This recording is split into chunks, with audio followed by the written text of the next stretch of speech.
What's going on? We are back for another Not Cool in High School. Gonna do a couple of solo of these, so I'm gonna be bouncing back and forth between high school, not school and high school, not cool in high school and not cool in high school horror. So you guys can follow the links below to follow the Not Cool in High School channel, as well as the Not Cool in High School horror channel, which will be separate from the ABJ. It'll still be posted here, but you guys can go check out those other channels if you're more only into the pop culture side of things. So with the Not Cool in High School, I'm gonna be doing movie reviews. I'm gonna go back and be listening to old albums. I'm gonna check out documentaries. I'm gonna be checking out a bunch of stuff. But if it's more in the horror base, it'll be on the horror side. If it's more in the just pop culture in general, it'll be here. So this one we'll be watching today is cool because it comes from, once again, one of my cult members, Alex, who hooks me up with his voodoo, which is, I don't know if it's legal or not, so we'll pretend that wasn't said. But we're gonna watch a second movie that's off that, and it's a newer one, so I'm gonna try to stick with some newer movies, and I will pepper in some old school movies, because there's movies I've watched growing up that I want to rewatch as an adult and see if they change my perspective. So there might be movies that are like my favorite that I rewatch, or just stuff I want to talk about or have other people watch it too. So I am watching this while hanging out in the Discord. Just full disclosure, it is the 2nd of February at 12:44 at night. So this is kind of how the Discord thing works for now. So, what? It's the 10th of February. It's the 11th. 11th. Yes. You said the 2nd. I said the 11th. Oh, my bad. If I said the 2nd, I apologize. This may be a collaboration episode with Blazing Buds as well, because your boy took a little wackadoo of the old Chiba. But this one is Let's Start a Cult, and I know all about this. I have my own cult, which I'm saying I'm watching in my Discord with my cult community. Yeah, but it is called the Cult of ABJ, so you can come and check out our Discord. Link is below as well. And we do have t-shirts, so we're working on the Kool-Aid. We're trying to get the recipe down. But if you want to check out this movie, it's from 2024. It's an hour and 30 minutes. Its IMDb rating is a 5.9 out of 10. You can watch this on Hulu streaming. You can rent or buy it on Amazon Prime, or you can buy it on Vudu if that's your thing as well. It's directed by Ben Kinnick. I don't know if I said that right. I'm gonna try to stay away from certain names because I'm terrible with them, but I'm gonna try to be as authentic as I can when I do this, so I don't really know actors' names. So people to look out for in this one is Sarvios. He's like a comedian. He's a chubbier dude, glasses, mustache. He's super funny. He has a really hard to pronounce name. Stavros. What's his last name? Thank you, Lily, for tuning in off camera. Help me out. I do know this guy, though. Phil Brooks as CM Punk. We got some wrestling crossover in this movie. I'm going to be honest, when I picked this movie, I did not know CM Punk was in it until he told me in the Discord, Alex. A few other people look familiar, but the guy who really jumps out for me is Ethan Suplee, he was from Remember the Titans. He was a real big guy, and then he got super skinny and jacked. Yeah, he's in this movie. He sings to Sonny. Yes, he's a big sweetheart. Yeah. He also was in, he's in a bunch of movies, but... Wasn't he with, not My Name is Earl? He was in My Name is Earl. Yeah. Yep, he was in My Name is Earl. He was in Mallrats. He was in a bunch of Kevin Smith movies, but he was always a real big guy. Now he's fucking jacked. I love him. Every time I see him in movies, it excites me. So I'm gonna go ahead and watch the trailer to this movie, and I'll be back momentarily to let you guys know what this is. So just before I watch it, though, I want to say, after missing, here's the synopsis of this movie. So after missing out on a long-awaited mass suicide, oh yeah, trigger warning. It's gonna have all that in there. An obnoxious cult member teams up with his former leader to rebuild their group, gathering a gang of awkward outcasts determined to fulfill their transcendent destiny. I got it. We eventually get there. All right, so we'll be right back. We're gonna watch the trailer, and I'll come back and we'll talk a little bit more about it. Then we'll go watch the movie, and then we'll talk about it at the end. So, un momento, por favor. I'm learning Spanish. Look at us doing things. All right, I'm back. We watched the trailer. Initial thoughts of the trailer, I loved it. I thought it was a funny trailer. If I would have seen this movie as a trailer, I probably would have checked out this movie. I didn't know this existed. This was a random look at our list of voodoo movies. It had a catchy title. It had a couple actors' faces on it I thought looked cool from the distance, and we went for it. But it's a thing. you know, I'm obviously a little older. I'm creeping in on 40. Sorry to tell you all that, but yeah. So there was a time where comedy movies were done a certain way, right? Like your Anchormans or your Wedding Crashers or your Superbads, and it seems like Hollywood has gotten to a point where they only make like movies with a franchise tag, or like something that's like already like a remake or something around those lines. So you don't get these gems of styles of movies because it's all seems like it's rewashed shit. And then these independent films kind of go and do their own thing where they're not made by the big studios.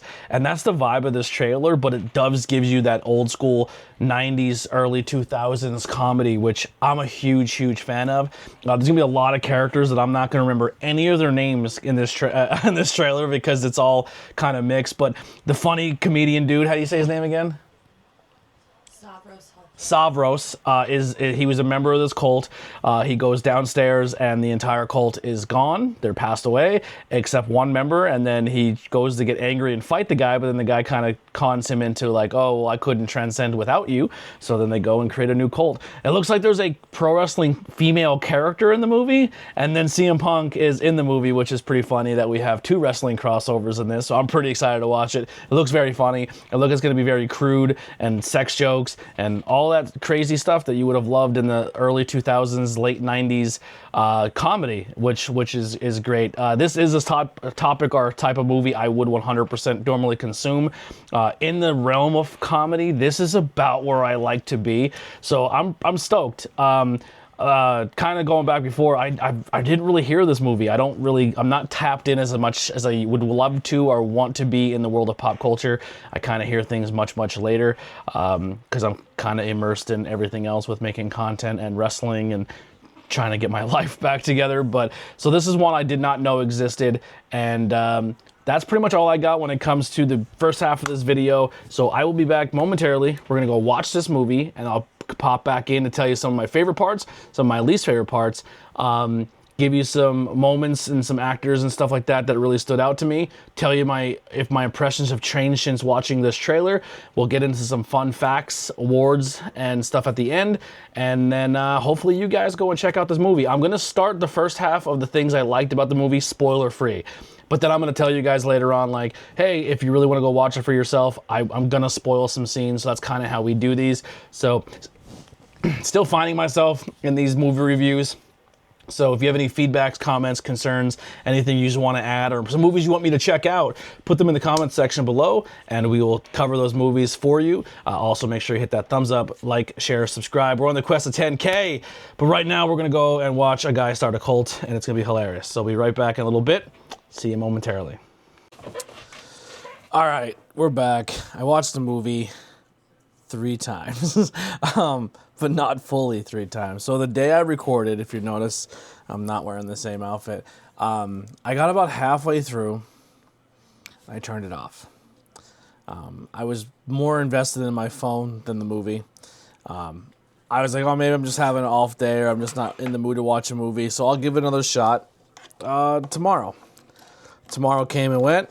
I put it on again. I got a quarter of the way through. I turned it off, so I'm not watching this right now. The 3rd time, I watched it pretty much where I picked up and then all the way through. And yeah, I'm gonna. So here's the positives. Let me get into the positives first. Great cast, very funny people in this movie. The guy who's like the main guy, Chip, is a very funny podcaster, funny comedian. I'm a fan of him. He's a very smart guy. Like, he knows a lot about like social issues and everything like that. I genuinely like him. But I don't know. It's just not like the parents in the movie are all great actors. Like some like the CM Punk and all that stuff was all good stuff. But like it never landed for me. Like it felt like it just great premise, great plot. The story building was all fine. Like, everything made sense in that aspect, but it just didn't land. Like, the funny wasn't there. It was almost like Superbad was funny because it was creative funny. Like it made you think a little bit. And this one was just kind of like, it was too slapstick, I guess it would be the word, or it tried too hard to be funny, when I think the people who are involved in it are actually funny people. It just didn't do well for me. But it does do really well on how, like, people can be manipulated for a cult, and like how a cult leader would form this, and like that guy was really good as a cult leader. So in the cult aspect of the movie, I think you'll find that fine. Some of the dislikes, like I said, it took me 3 plays to finish it. It just really didn't get to me. Chip's character in the movie was I think the driving factor, and I think that's what made it fall apart for me. Because sometimes he seems like he's smart and he's in on it, and he's just a lonely guy who's just doing whatever he can to con everybody into like giving him an easier life, so he doesn't have to be a 9-to-5 guy. But then also, like, he's stupid and he can't handle simple tasks, so you don't know if he's a secret genius or he's just that dumb. And there's times where he says lines in movies where it's like very large words and very articulate and very like a matter of fact, and then sometimes he's a blubbering idiot. You have no idea like anything what he's doing. So his character was very hard to read for me. I will say the trailer was much better than the movie. There's really no spoilers I can give here. I'm not going to, because it ends pretty much exactly how you think it's going to end. There's nothing really like crazy about it. Like, even like the things that had the moments where it's like, oh, these are the big plot lines, or this what I call it the Wizard of Oz moment, where every character needed that one thing and then they get it at the end. Like, I don't know, it's fine. That's pretty much all I really got when it comes to that. In a scale of 5, it's not the worst movie I've ever seen. So but I'll give it a 2 out of 5, 2.5 if that. It wasn't my favorite. I don't think I'd go out of my way to watch it again. Yeah, that's pretty much all I'm at. I'll just go do some Did You Knows. Some of these may contain spoils, so if you don't want the movie to be spoiled for you, maybe don't listen to this part, but there's not much. The scene where the cult leader's character tackles the clown is shot on Brenberg Green in Frankfort, Illinois, with the 1980s charm. I don't know what that means. That's pretty much the only Did You Know on IMDb. There's really nothing else crazy happening here. I think I was expecting it to be more of that old school, like I was saying in the beginning, like super bad-ish funny vibe, and it just didn't land for me. Now, like I said, it's a 5.9 out of 10 on IMDb. Its popularity is at a 522. Like, people did like it. Maybe you'll enjoy it more than I did, but for me, it just didn't land. But that's fine, right? Not every review is going to be amazing. Maybe it's good that, I wasn't fully into what happened, and maybe you guys have a different take. So let me know in the comment section what you thought. That's pretty much all I really got on this one. We'll be back for the next one. I'm trying to do horror, then Not Cool. So this is going to be like a bi-weekly thing. So if you like the regular Not Cool in High Schools, it'll be bi-weekly. And the regular Not Cool in High School horror will be in between those weeks. So you can go down channel below and follow the Not Cool in High School horror channel. Or you can stick around here and just watch the Not Cool in High School stuff. We're going to be doing album reviews and stuff too, so who knows? It really depends on how much time in the week I have. If there's a way I can sneak in one for each channel, I'll do it, but if not, I'm going to try to keep it more bi-weekly. But that's going to do it for us. I think I'm going to try to stick something with newer again for the next one, and we'll see where it goes. See you guys next time.